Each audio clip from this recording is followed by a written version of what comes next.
Hi guys, hope everybody is doing really well. Today I've got two things to show you. I've got a quick car boot tool sale. This is my first venture to a car boot sale this year, which was actually not the Sunday but the Sunday last, so about 10 days ago. And this is everything I picked up. There wasn't many tools to describe of, but I think what I picked up was good value anyway. So after that, I've got an amazing collection of antique tools which came from the USA, and these things came from a wrenching auction plus the sale day the day before, and my buddy Leslie bought them on behalf of me and also Alex. So I'm going to show you those things as well. But first, this is what I got from the car boot sale, which is really good. I bought this whistle. I couldn't help myself, another whistle. It was £1, so I couldn't say no. Made in England, nice little guy. I got this mallet. Looks to be some sort of hardened plastic with like a beachy kind of a handle, with lots of these chisels, but the chisels have got balls on the end, so no matter where you strike them, they don't damage the mallet, and they also transfer the pressure to the tip. So we got the chisels. I think they're quite good quality, these chisels. They all seem to be made, like this one's made in Japan, and I think the chap who had them, there's no maker's names on it, but they do feel quite good quality, you know, well made. This one's made in Sheffield. I don't know if you can see. I asked the guy how much. He said it was in a big bag. I threw the bag away because it was pretty tatty. He said £4 for the bag and everything what's inside it. So we got 8 chisels plus a mallet, and I think the mallet's worth £20 of anyone's money. Even got a brass wedge to hold it in, which is nice. And the chisels, so £4. I thought that was really good value. And I also bought this quite nice set of Japanese, made in Japan. And now I had bonsai trees for more than a decade, and these, if you look, had a price of £55.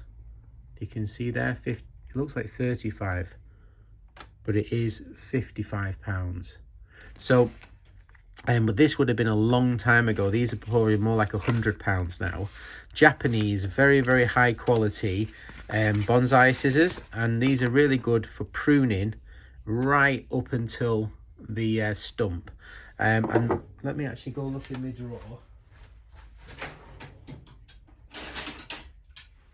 And I know how expensive they are because I have a pair already almost the same.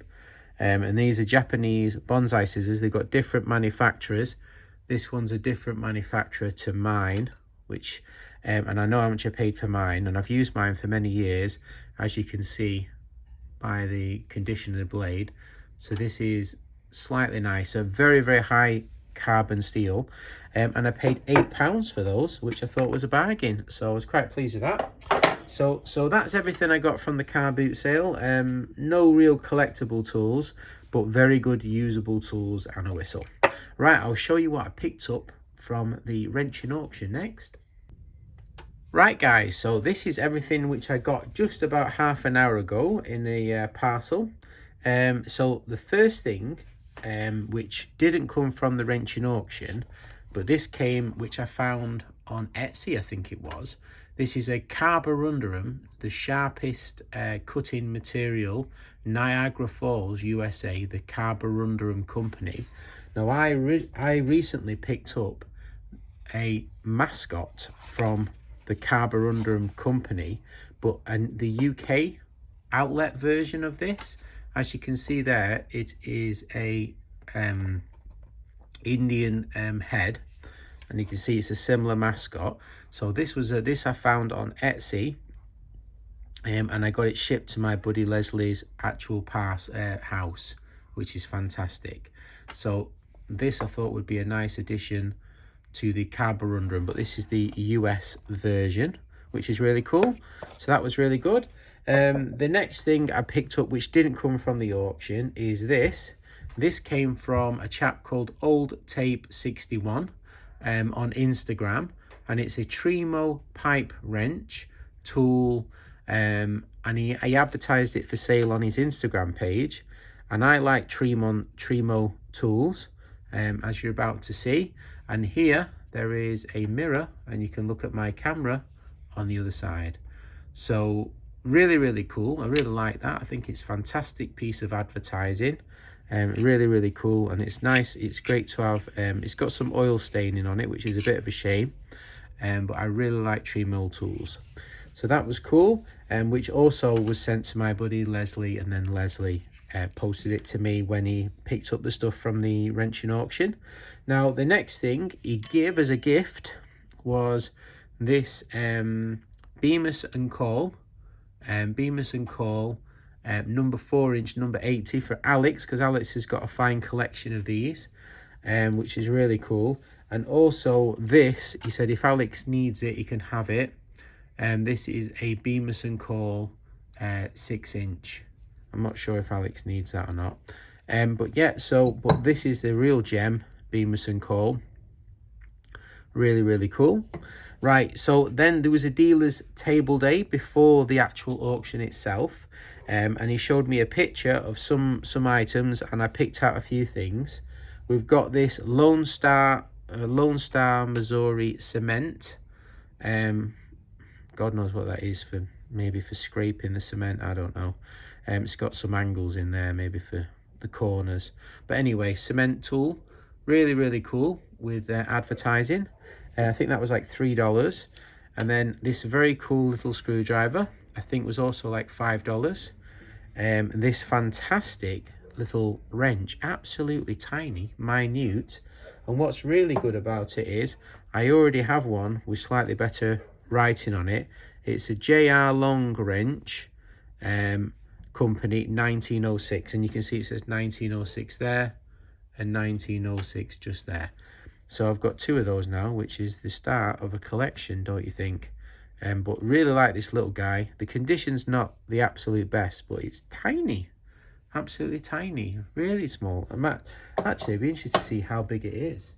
I'm surmising it's probably not bigger than 3 inches. Let's have a look. It is bigger than 3 inches. 3 3¼ inch. Quite small though, very small.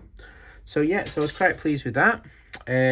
What else came from the table? This sort of clamp wrench came from there as well. I think this was 15 bucks. Really cool. This screwdriver also came. It's got 2 sort of, you know, built-in box end sort of spanners built into the screwdriver. I've not seen that design before. I think that was like 5. Is there anything else from the tables? I think that is it. So, yeah, that's everything. Now we'll get on to the actual wrench auction lots. We've got this, which Scoutcrafter did a wonderful video on, and I've been fancying one ever since. This is a made in Chicago, MFG Company, Chicago, Illinois, and it's patent applied. And it's got this very unusual shape, almost like something off a fish or a stingray tail or something, and it's really cool. And it's Scoutcrafter polished it up and made an absolute beautiful job of this, and I can see how it would be made really nice with a good clean. So it's got an BR Manufacturing Company. That was lot 540. That was nice. We've got this, which is a bronze early brass wrench. Got lovely patina to it, really nice old patina, and it's got square nuts in the middle and then 2 open-ended fixed wrenches made out of brass, which is always nice. That wasn't expensive. We've got this tubular wrench, lot 444, quick adjust bicycle wrench, Schultz, is it 540. And it's got a quick adjust mechanism, so it locks that way, but then you can open it and you see it's got teeth which engage the head, and then it's solid that way but goes up. Really nice. So that's really cool. Quick adjust wrench. We've got this really funky hammer with all this weird casting. It's got a screwdriver at the end, and it's got all these square nuts cast into it, and God knows what that is on the back. Not sure if anything's broken off this casting here. not sure. I'd have to see some images of other ones to know. And it says it's a Buzzy wrench hoof pick. Well, there we go, there's the answer, hammer. So it's a hoof pick hammer. That's really cool. Lot 267, a hoof pick. Yeah, that makes sense for hooping out the junk out of the hoof of the hammer, knocking in the nails of the yeah, very, very cool. So that's really cool, really like that. Now we got this one here, lot 667, which is just a standard wrench, which is brass, nice condition, probably quite recent, maybe from the 60s or something. I'm not sure if it's beryllium or any other non-sparking, non-magnetic special alloy for industry, but I just like brass things, so I thought I'd give that a hope. It was really, really good. So I got some really interesting items. Really like this fantastic hammer, and I think I've showed you everything on there. I really like this little guy. I'm going to show you my Trimo next, so let's hold on for that. Right guys, and this is the last thing I want to talk about in this video. Leslie on the dealer's tables found this wonderful Trimo manufacturing company, Roxbury, Massachusetts, USA. And this is my favorite design of all the Trimos, and it's also John Fix's favorite design as well. Really, really cool. John Fix did a wonderful video on these. And this one is a 6-inch, which is really cool. And I've never seen a 6-inch before, so I asked him to pick that up. And I had a look in the drawer. I knew I had some, but I didn't realize how many I have. Turns out I've got an 8-inch, a 10-inch, and also a 15-inch. You can see they're all stamped slightly different. Trimo Manufacturing Company. This one says patented. This one's very similar to that one with the way it's got the steel on the head. So I'm not sure if they're all slightly different castings. These two writings more similar, and these two's more similar. But I really like this design. I think it's such a good design, and I was really pleased to pick up a 6-inch. I think that's a real beauty, so I was quite pleased with that. So the Trimo Manufacturing Company, I think that's a nice set, especially in the UK. You don't find those all too often. Imagine in the US probably a bit more common, but still I think we're missing possibly a 12-inch and maybe an 18-inch. Don't know if they went any bigger than that. I can't imagine they go smaller than a 6-inch though. I really can't. So yeah, hopefully you enjoyed this video. I thought it was quite a good one, some interesting bits and bobs. All right, thanks if you've got this far. Have a big thanks to Leslie and to Old Tape 61 for the wonderful Trimo mirror advertising piece. All right, thanks for watching if you got this far. Take care, have a great day, bye bye.